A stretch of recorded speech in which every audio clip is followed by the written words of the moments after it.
वक्त इतना हॉट मुद्दा बन चुका है कि दुनिया की नज़र में तमाम दुनिया भारत को शेम की नज़र से देख रही है। अमेरिका खुद लताड़ रहा है और तमाम दुनिया को देख रही है कि देखो भारत के स्टूडेंट कैसे फंसे हुए हैं और भारत कुछ नहीं करने को तैयार, उल्टा आपदा में अफसर ढूंढ के फ्लाइटों के टिकट महंगे कर रहा है। शर्म आपको आनी चाहिए कि वो भारत का मुस्तकबिल है, उनको बुलाने के लिए कुछ ना कुछ आपको करना चाहिए। और आपका जो भांड मीडिया उल्टा सीधा दिखा रहा है कि हमने यूक्रेन से बुला लिए और जिन बसों पर भारत के झंडे उनको वहाँ पुलिस जाने दे रही। बिल्कुल भी नहीं, ऐसा नहीं है।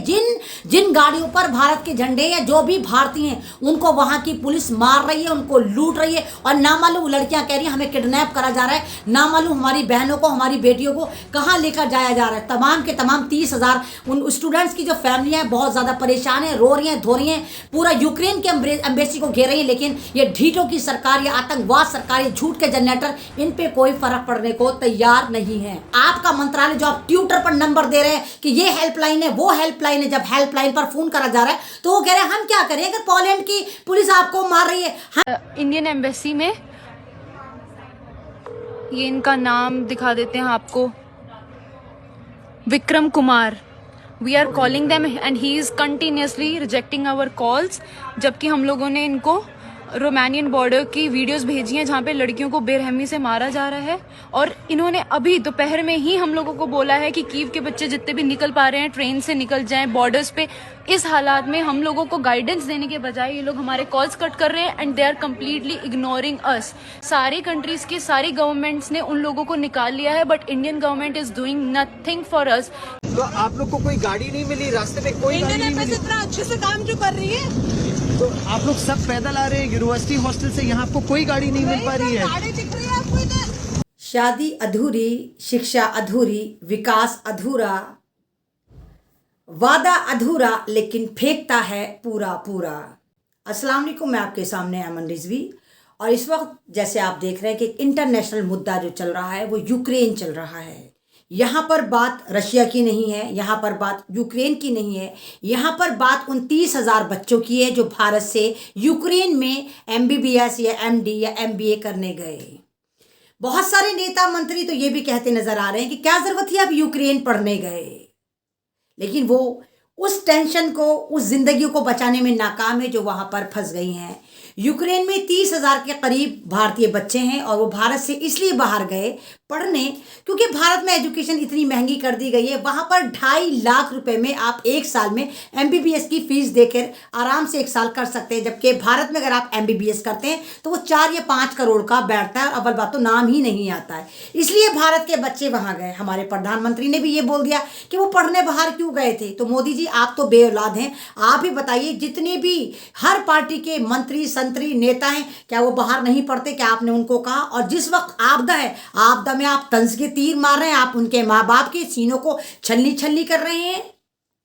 ये जो जंग चल रही है ये नाटो को लेकर चल रही है कि नाटो में अमेरिका शामिल करना चाहता है और अमेरिका दादागिरी दिखाना चाहता है। और अमेरिका का ही पिट्टू जो वहाँ का यूक्रेन का राष्ट्रपति है, जो एक इजरायली कॉमेडियन था और वो चाहता है कि रशिया को बर्बाद करे, रशिया के और टुकड़े करे। शायद आप लोगों को नहीं मालूम कि 1991 में यूक्रेन भी रशिया का हिस्सा होता था, तब भी अमेरिका ने दादागिरी से रशिया को खिंड भिन्न कर दिया। रशिया जो पहले USSR होता था।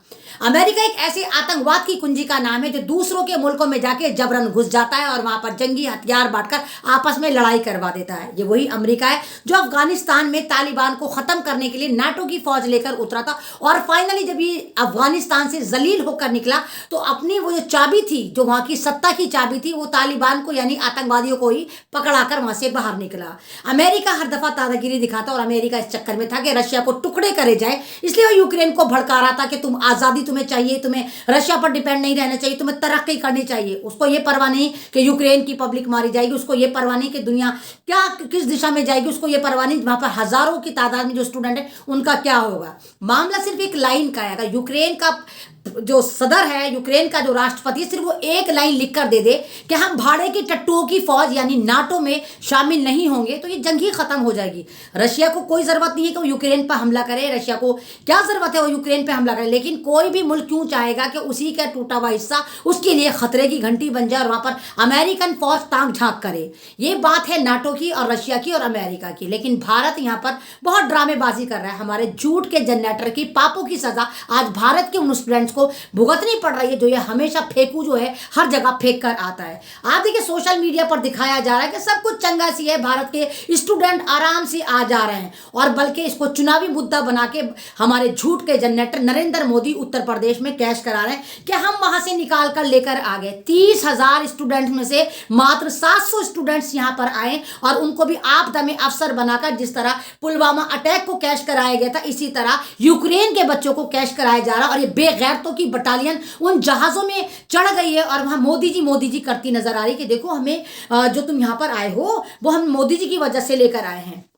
हालत इतनी संगीन हो गई है कि एक सर्कुलेट जारी करता है भारत का फॉरेन मंत्रालय, फॉरेन मिनिस्ट्री, और कहती है कि तमाम स्टूडेंट जो हैं वो सोमालिया की सरहदों पर पहुंचे, पोलैंड की सरहदों पर पहुंचे। जब वहां पर बच्चे बमुश्किल तमाम पहुंचते हैं तो वहां पर पोलैंड की पुलिस उनको मार रही है, खासकर लड़कियों को मार रही है, कई कई दिन से भूखी है। और सोमालिया की जो वहां पर एक सोमालिया जगह है, वहां पर भी इस तरह रोमानिया जगह है, वहां पर भी बहुत सारे 6,000 के करीब बच्चे भूखे प्यासे पड़े हैं और रेस्टोरेंट पर लिखकर लगा दिया गया कि हिंदुस्तान के बच्चे इस रेस्टोरेंट में घुसने ना दिए जाएं। और ये फर्जीवाड़ा, इनका जो फर्जी मंत्रालय चलता है वो तमाम ट्विटर पर चलता है, ये दिखा रहे सब कुछ चंगा है, सब इनके जहाज तमाम बच्चे जो है वहां से वापस आ रहे हैं। इनको पता था कोई वीडियो वहां से वापस नहीं आएगी, कोई वीडियो नहीं आएगी, हम भारत में लोगों को बेवकूफ बनाएंगे और हम कहेंगे देखो स्टूडेंट्स यहां पर आ गए, तो दुनिया यकीन करेगी। लेकिन भारत के जितने भी स्टूडेंट हैं, और जिनमें गुजरात के बच्चे, राजस्थान के बच्चे, तमाम भारत के बच्चे, वो मुसलमान नहीं है, वो हर कम्युनिटी के, वो भारत की बच्चियां, वो भारत के स्टूडेंट वहां पर बेमददगार पड़े हुए हैं और उन पे ये कैश कराई जा रही है, इन पे पॉलिटिक्स करी जा रही है कि हम वहां के बच्चों को निकाल लें, जबकि वो वीडियो ऑडियो बना कर कह रहे हैं कि दुनिया के तमाम मुल्क जो है उनके अपने अपने बच्चों को वहां पर सेफली निकाल कर लेके जा रहे हैं। लेकिन भारत जो हमेशा आपदा में अफसर ढूंढता है, यहाँ पर एयर इंडिया ने भी जो 18,000 का टिकट था वो 75,000 और 80,000 का कर दिया है। पूरा का पूरा फर्जीवाड़ा चल रहा है, पूरा का पूरा उन लोगों को खून चूसने की तैयारी करी जा रही है। आप खुद सोचिए, जो बच्चे 2.5 लाख पर ईयर वहां पर MBBS करने गए, बहुत मिडिल क्लास फैमिली से हैं, जो पढ़ना चाहते थे, जो भारत में आके कुछ करना चाहते थे, जो भारत में ऐसे ऐसे हॉस्पिटल खोल के गरीबों को फैसिलिटी देना चाहते थे, वो वहां पर MBBS और MD करने गए। और जिन पर ये पूरी बीजेपी सरकार बेगैरतों की बटालियन पॉलिटिक्स कर रही है, वो वहां पर ऐसे मर रहे हैं। 30,000 मायने रखते हैं, सूत्रों से पता चला 30,000 है। वीडियो धड़ाधड़ निकले, वो बच्चे रोते हुए नजर आ रहे हैं, उनमें कोई मुसलमान हिंदू की कोई बात नहीं है, तमाम तरह के बच्चे हैं जो रो रहे हैं और ये कह रहे हैं कि हमें यहाँ पर मारा पीटा जा रहा है और भारत की सरकार हमारे लिए कुछ नहीं कर रही है, आपदा में अफसर ढूंढ रही है। डिजिटल तवाइफों की पूरी लिस्ट इनको दे दी गई है। डिजिटल तवाइफ जैसे हेमा मालिनी, वो भी मोदी भक्ति का गान कर रही है, क्योंकि इनको तो आदत है, ये वो तवाइफ हैं जो स्क्रिप्ट उठाकर पढ़ती थी, फिल्मों में डायलॉग बोल बोल के इन्होंने फिल्मों की इतनी आदत हो गई है कि ये रियल लाइफ में भी, प्रैक्टिकल लाइफ में भी डायलॉग पढ़ती है। इनको एक डायलॉग लिख के दे दिया जाता है कि सिर्फ तुम्हें मोदी मोदी मोदी मोदी करना है, उसके अलावा कुछ नहीं करना।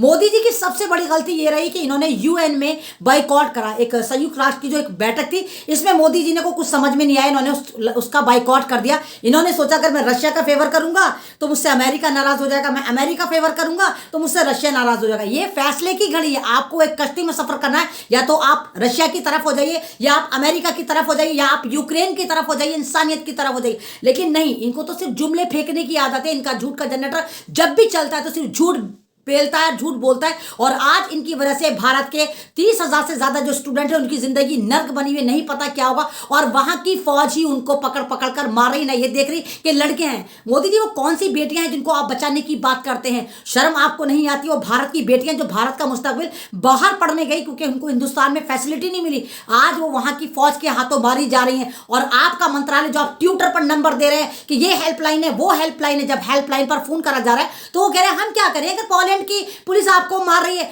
हम क्या करेंगे, वहां की पुलिस आपको मार रही है। यानी कि ये लोग हाथ खड़े करके खड़े हो गए क्योंकि इनको वहां के बच्चों को नहीं बचाना, इनको भारत के बच्चों को नहीं बचाना, इनको सिर्फ उत्तर प्रदेश को लूटना खसोटना है। इनको जो 700 स्टूडेंट्स वापस आए 30,000 में से, उनको आपदा में अफसर बनाकर फोटोशॉट करा के उनके साथ फोटोशॉप में फोटो खिंचवाकर फोटोशूट करवा कर इनको खाली आपदा में अफसर ढूंढना है।